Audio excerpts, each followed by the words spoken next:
Quand j'étais tout petit, mon professeur de maths, monsieur Elamé, m'a souvent dit que il est plus difficile d'avoir 0 que d'avoir 20.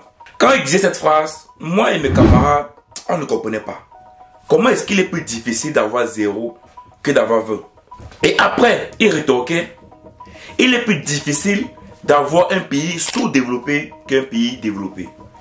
Et même comme ça, nous ne comprenons pas comment est-ce qu'il peut dire que il est plus difficile d'avoir un pays sous-développé qu'un pays développé. Et quand tu lui posais la question, il répondait tout simplement que mais dans nos pays, je suis camerounais, plus de 85% des enfants ou des personnes vont à l'école. Donc, cela veut dire que les populations, les personnes sont intelligentes. Il y a des techniciens, il y a des mathématiciens, il y a des géomètres, il y a tout, il y a des financiers. Mais qu'est-ce qui peut expliquer qu'on soit sous-développé? Rien du tout. Et par là, il disait que, et lorsque vous êtes éduqué et que vous êtes sous-développé, les autres vous prennent pour des cons.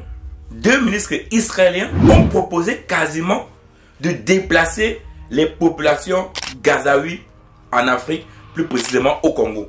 Je te laisse écouter cette vidéo et on se prend juste après. Arnaud Laurent Neumann en parlait hier. 2 ministres israéliens qui envisagent de déplacer les Gazaouis au Congo. Oui.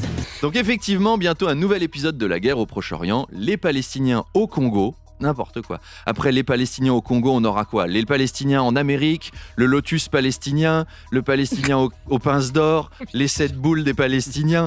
Alors cette idée du Congo-Gazaville, finalement, est évoquée par l'extrême droite israélienne. Ça a choqué quasiment partout. Washington a tout de suite été contre. Ça a même fait réagir l'extrême droite française, rendez-vous compte. Notamment Éric Zemmour qui a déclaré « Même moi, je suis choqué par cette suggestion. Je veux dire, quand on veut la paix dans le monde, on ne met pas des Noirs et des Arabes ensemble. On a bien vu le résultat dans nos banlieues. Ça, c'est encore un cliché raciste. Hein. C'est pas vrai. Hein. Beaucoup de Noirs et quelques Arabes, ça peut donner des très grandes choses. C'est même comme ça qu'on a gagné la Coupe du Monde 2018. Toi-même, tu as bien entendu. C'est-à-dire, on se demande comment est-ce que des ministres dans un pays peuvent même penser déplacer les populations d'un pays dans un autre pays. Moi, la question que je me pose, c'est de savoir, c'est d'abord quel Congo? Parce que je suppose que ces ministres-là ne savent même pas qu'en Afrique, il y a la République démocratique du Congo et la République du Congo. Je ne suis pas sûr qu'ils le savent, de un. De deux, est-ce qu'ils ont discuté, est-ce qu'ils ont causé d'abord avec le peuple congolais? Est-ce qu'ils ont, je ne sais même pas si c'est la République du Congo ou bien la République démocratique du Congo. Est-ce qu'ils ont discuté avec ces présidents-là pour pouvoir accueillir ces personnes-là? De deux. De trois, comment vous voulez déplacer une population qui vit depuis des années dans un territoire pour un autre territoire? Tu sais, je t'ai dit à l'entrée de cette vidéo que quand vous êtes sous-développé, on vous prend tout simplement comme des cons. C'est-à-dire, si on se permet de parler comme ça, si des ministres se permettent de parler comme ça, c'est parce qu'effectivement, ils prennent les Africains pour des cons. Mais oui, ils nous prennent pour des personnes qui ne sont pas intelligentes, donc ils peuvent utiliser la parole pour dire « Oh, ces gens-là, on va les déplacer, on va les envoyer au Congo. » Je vous assure que, et même quand vous écoutez ces gens parler sur le plateau, on a l'impression que c'est de l'amusement.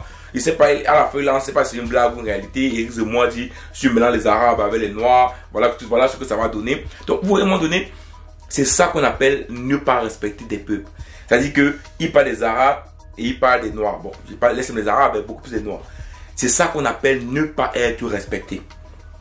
Il dit bien ne pas être respecté. Et je ne sais pas quand est-ce que les Africains vont comprendre qu'il faut s'unir pour être respecté par les autres. Je ne sais pas quand. Je ne sais pas quand. Quand vous voyez deux présidents parler comme ça du Congo, c'est parce qu'ils savent pertinemment que le Congo fait partie des pays les plus pauvres au monde.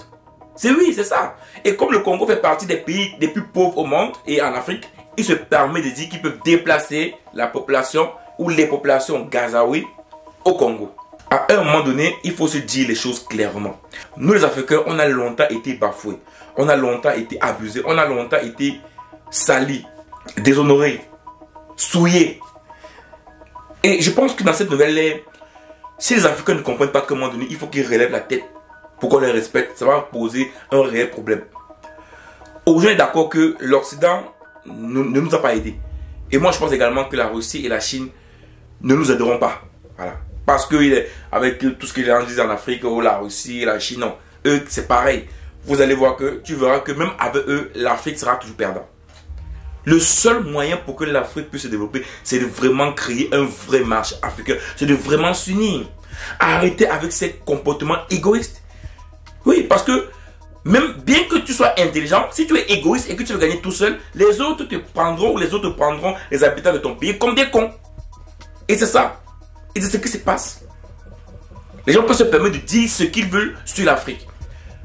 Et moi je connais, par exemple, ici en Europe, moi je n'aime pas quand une personne ne parle de l'Afrique. Non. Moi je suis désolé, moi je ne suis pas africain. Oui, je suis africain peut-être, mais je suis camerounais. Parce que les gens disent aux gens que oui, c'est l'Afrique, mais moi je suis camerounais en Afrique. Parce qu'on a l'habitude de dire Russie, Afrique, Chine, Afrique, États-Unis, Afrique, France, Afrique. À un moment donné, les populations pensent que l'Afrique, c'est un pays. Et c'est parce qu'à un moment donné, on ne se respecte pas que de dire France, Afrique. Il doit dire France, Cameroun, Côte d'Ivoire, Ghana, Togo. Oui, c'est comme ça. C'est comme ça qu'on devrait le dire. Russie, Cameroun, Côte d'Ivoire, Zimbabwe, Zambie, tout. On sait tous les noms. Oui, parce que deux pays se valent. Donc, à un moment donné, si les Africains ne veulent pas être respectés, à un moment donné, les Africains ne seront pas respectés par les autres. On vous prendra pour des cons.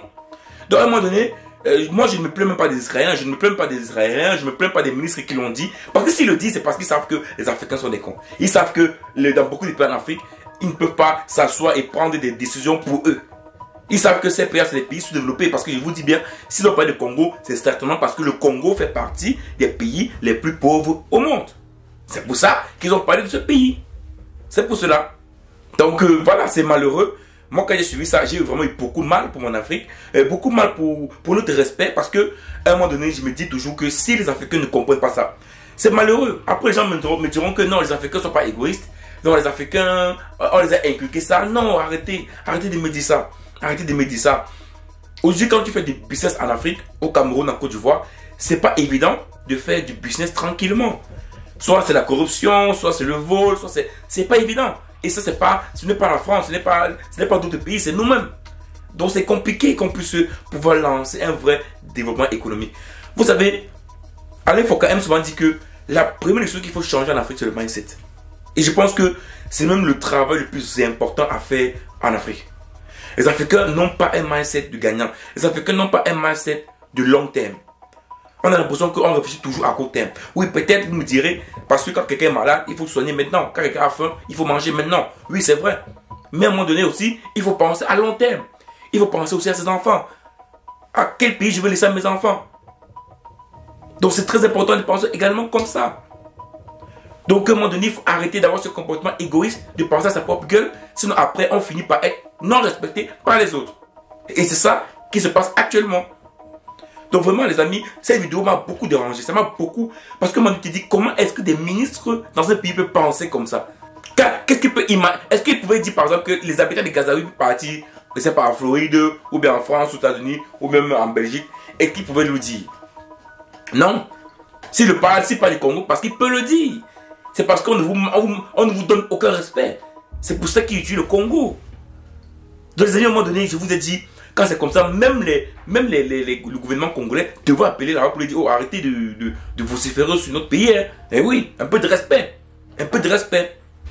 Oui, comme ça un peu, parce qu'à un moment donné, il faut arrêter de laisser les gens dire ce qu'ils veulent et comme ils veulent. Un peu de respect pour mon pays. Moi, je pense que c'est ce que les membres du gouvernement, je ne sais pas, de la République démocratique du Congo ou même de la République du Congo devraient faire. Donc, à un moment donné, les Africains doivent se faire respecter. C'est important pour nous. Donc, voilà un peu ce que je voulais partager avec toi dans cette vidéo. Je trouve que c'est important, c'est nécessaire qu'à un moment donné, on prenne des décisions, qu'on s'unisse également pour sortir de ce sous-développement-là. Sinon, à un moment donné, on sera toujours les personnes qu'on manque de respect partout dans le monde. Oui, dès qu'on parle d'Afrique, c'est le manque de respect. Ciao.